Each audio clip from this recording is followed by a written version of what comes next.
Sins of a Solar Empire 2 has just shipped version 1.61, the Prelude update.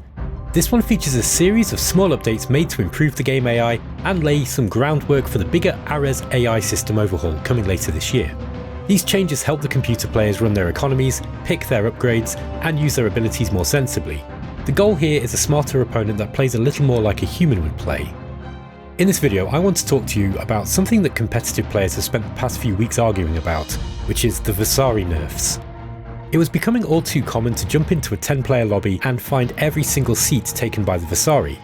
When a single faction crowds the entire roster off the board, the balance has failed, and the Sins 2 development team moved to correct that. This overtuning of the Vasari relative to the other races occurred over time as part of a system of mechanics, and the first component of that system was friendly jump telemetry. On paper, it reads as a minor logistics tech. Vasari ships jump faster between friendly gravity wells, but in practice this rapid movement speed compounded with other racial advantages that allowed them to dominate the Advent and the TEC. Faster jumps between friendly gravity wells means faster reinforcement, and faster reinforcement means every loss you take is replaced quicker than your opponent can replace theirs.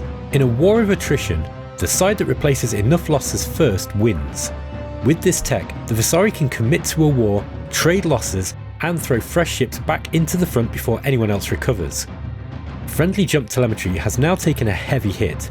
First, it was pushed all the way to tier 5 and then walked back to tier 3, but with an added Kalanide cost.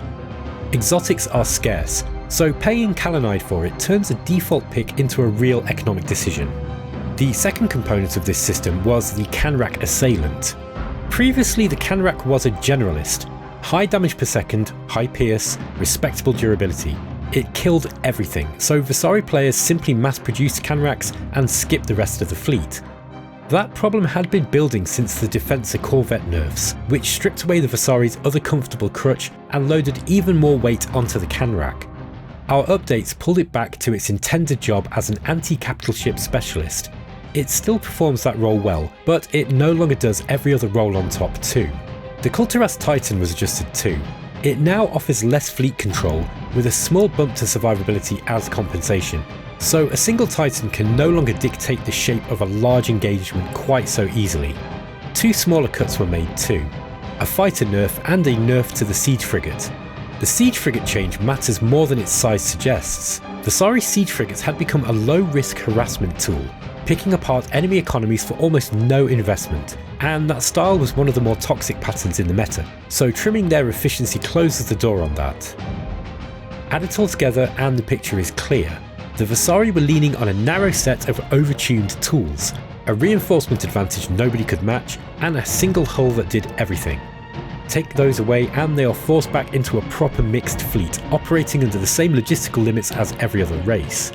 They can still fight, but they can no longer win on autopilot, and the result is already visible in the lobbies. The 10 Vasari player games are gone, and the race mix is healthy again. Balancing a game as complex as Sins of a Solar Empire 2, with its mix of strategic and tactical gameplay all in one game, is not an easy task, and there'll be more work to do for sure. We hope that you'll enjoy these changes and let us know what you think about them in the video comments section below. Cheers!